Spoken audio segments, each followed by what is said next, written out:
Hi hello నమస్తే welcome to Kiran TV భక్తి.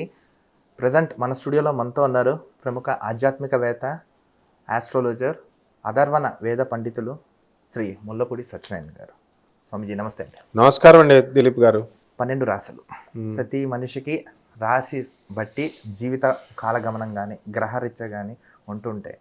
So ఇప్పుడు ఏ రాశి వారికి ఎలా ఉండబోతున్నాం, ఏ ప్రత్యామ్నాయాలు చేయాలి, శుభాలేంటి అశుభాలేంటి, ఒక్కొక్క రాశి గురించి మనం చేద్దాం. రాశుల్లో ప్రథమ రాశిగా స్టార్ట్ చేద్దాం. ముందుగా ప్రథమ రాశి వారికి ఎలా ఉండబోతున్నాం ఏంటి కొంచెం చెప్పండి. మొట్టమొదటిగా వచ్చే రాశి మేషరాశి. ఈ మేషరాశి వారికి ఇప్పుడు ప్రజెంట్ ఏలినట్స్ అని జరుగుతుంది. ఏలినట్స్ అని జరుగుతున్నప్పుడు అపనిందల పాలు అవ్వాలి, అవమానాలు పొందాలి. ఇది రూల్ అన్నమాట. దాన్ని పట్టుకొని కొంతమంది అసలు ఏలినాటి శని ఉన్నటువంటి వాళ్ళకి ఎవరికి శుభాలు జరగవు.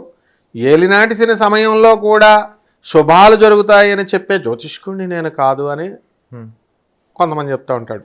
ముఖ్యంగా ఒక అతను చెప్తూ ఉంటాడు. కానీ ఏలినాటి శనిలో కూడా శుభాలు జరుగుతాయి.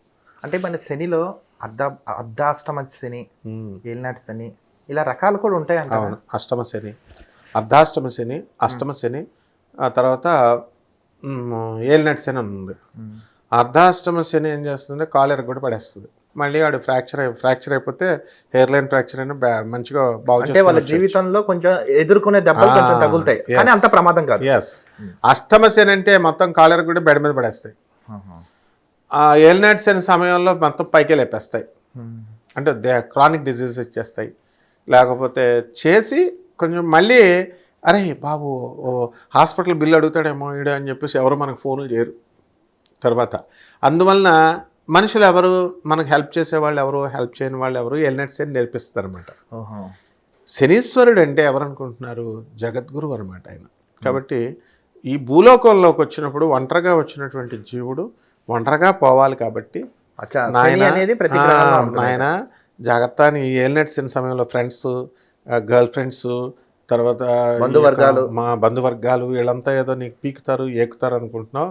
వీళ్ళు ఎవరు వదలరా, ఎవరు రారా నాయన, వచ్చేది నీ ధర్మం, నువ్వు చేసుకున్న పాపము పుణ్యమే వస్తుందని చెప్తాడనమాట. కాబట్టి ఈ ఏలినాటి శనిలో మనకి మేషరాశి వారికి గత నెల కంటే కూడా ఈ నెలలో మంచి ఆదాయాలు బ్రహ్మాండంగా పెరుగుతాయి. అలాగే గురు రవులు ఇద్దరు కూడా కర్కాటక రాశిలో ఉన్నారు. అనారోగ్యం అంటే చెస్ట్ పెయిన్, గ్యాస్ట్రిక్ ప్రాబ్లమ్స్ ఇలాంటివి రావడానికి అవకాశాలు ఉంటాయి. ఇప్పుడు 50 years పూరీలు తింటే ఏమవుతుందండి, చక్కగా గ్యాస్ వస్తుందా రాదా. మా వైవిఎస్ గిరి గారు మా మిత్రుడికి, తర్వాత మిగతా వాళ్ళకి అందరికీ కూడా ఆ పూరీలు తిన్న తర్వాత గ్యాస్ట్రిక్ ప్రాబ్లం వచ్చింది. మరి ట్యాబ్లెట్ వేసుకుంటే తగ్గుద్ది అనుకోండి. తర్వాత మళ్ళా అంటే తిండి లిమిటేషన్ చేయండి, ఆహార విషయంలో జాగ్రత్తగా ఉండాలి. గురు రవులు కలిసినప్పుడు గ్యాస్ట్రిక్గా వచ్చేసి హార్ట్ అటాక్ లాంటివి కూడా రావడానికి అవకాశాలు ఉంటాయన్నమాట. అలాగే ఈ యొక్క మనకి కేతువు శుక్రుడు ఇద్దరూ కలిసి సింహరాశిలో ఉన్నారు.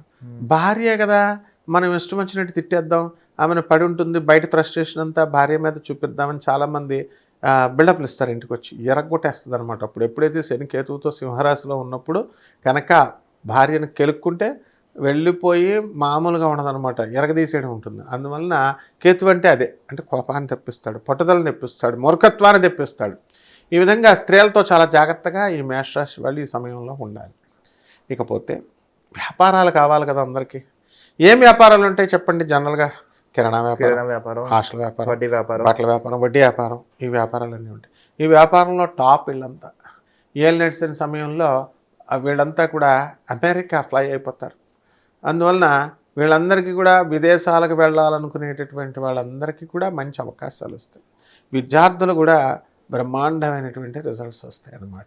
కానీ ఎటువంటి జాగ్రత్తలు తీసుకోవాలి, ఏ దైవాన్ని పూజించాలంటే ఏం చెప్తారు? తప్పకుండా జాగ్రత్తలు అనేటటువంటివి మనం ధర్మంగా వెళ్ళడం మొట్టమొదట ఇదొక్కటే మార్గం. వాళ్ళ స్థలాలు కబ్జా చేద్దాం, వీళ్ళ ఆస్తులు దొబ్బేద్దాం, ఇట్లా పారాసైట్స్గా ఉన్నామంటే కుదరదు. ఇది జాగ్రత్తలు. తర్వాత ఏలినాటి శని సమయం కాబట్టి ఆడవాళ్ళతో దూరంగా ఉండడం, నాలుకను సంభాళించుకొని జీవిత భాగస్వాములతో, వ్యాపార భాగస్వాములతో ఉండడం జాగ్రత్తలు. కానీ అవి తప్పవు జాగ్రత్తలు తీసుకున్నా. అవి గ్రహాలు అవి చేసుకునే డ్యూటీ అవి చేసేస్తాయి వ్యక్తిగత జాతకాలను బట్టి. కాబట్టి ఏ దైవాన్ని ఆరాధించాలి అంటే సుబ్రహ్మణ్యం, బాలసుబ్రహ్మణ్యేశ్వర స్వామిని ఆరాధించాలి, పళని సుబ్రహ్మణ్యేశ్వర స్వామిని ఆరాధించాలి. తర్వాత వీళ్ళ లక్కీ నెంబర్ అంతా కూడా 9 వీళ్ళది. దీనికి అధిపతి కానీ మొండే వాళ్ళు అనుకోదు కదా వీళ్ళు, అనుకున్న సాధిస్తారు అయితే. చాలా మిలిటరీ కమాండర్స్, బ్రిగేడర్స్ అందరూ కూడా వీళ్ళే. అద్భుతాలు సృష్టిస్తారు వీళ్ళు మేష రాశి వాళ్ళు. ప్రేమిస్తే అసలు ఎంత దేనికైనా దారి తెగిచ్చేస్తారు అన్నమాట. ధైర్యం దూకేస్తారు. మేకపోతే గాంభీర్యం ఉంటుంది, అందుకే మేకను పెట్టారు. పైకి ధైర్యంగా ఉన్న లోపల కొంచెం పిరికితనం ఉంటూ ఉంటుంది అనమాట. ధన్యవాదాలు. ధన్యవాదాలు.